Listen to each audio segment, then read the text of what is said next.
रामकृष्ण हरी।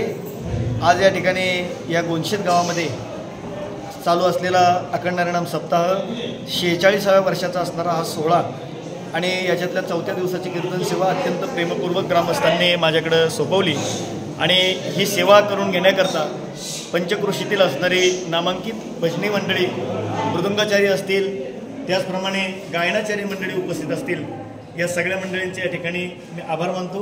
रामकृष्ण हरी। रामकृष्ण हरी।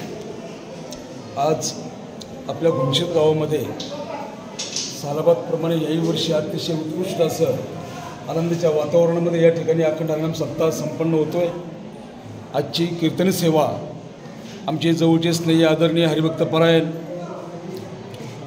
कृष्ण महाराज पडवळ यांची या ठिकाणी उत्कृष्ट अशी सेवा झालेली आहे। सेवेच्या माध्यमातून समाज प्रबोधन, युवा प्रबोधन, तरुण प्रबोधन या माध्यमातून खऱ्या अर्थाने कीर्तनरूपी सेवेतून मार्गदर्शन केलं। अतिशय आनंद वाटला आणि असाच उत्साह कायमस्वरूपी असावं अशी भगवंताची चरणी या ठिकाणी प्रार्थना करूया। धन्यवाद। रामकृष्ण हरी।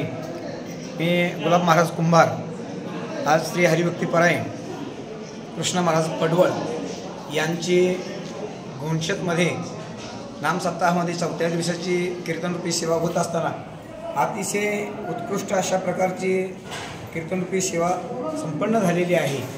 या ठिकाणी नाथ महाराजांच्या अभंगावरती सुंदर असं या ठिकाणी प्रबोधन घडलेलं आहे। हरी बोला नाहीतरी आबोला व्यर्थ गलबला करू नका या अभंगाचा आधार घेऊन महाराजांनी उत्कृष्ट अशा प्रकारचा प्रबोध या समाजाला, गोंशेत गावाचं जे नाव आहे ते निश्चितपणाने आमच्या पंचक्रोशीमध्ये असं सर्व मंडळी घेतील अशा प्रकारची सेवा या ठिकाणी महाराजांची संपन्न झालेली आहे।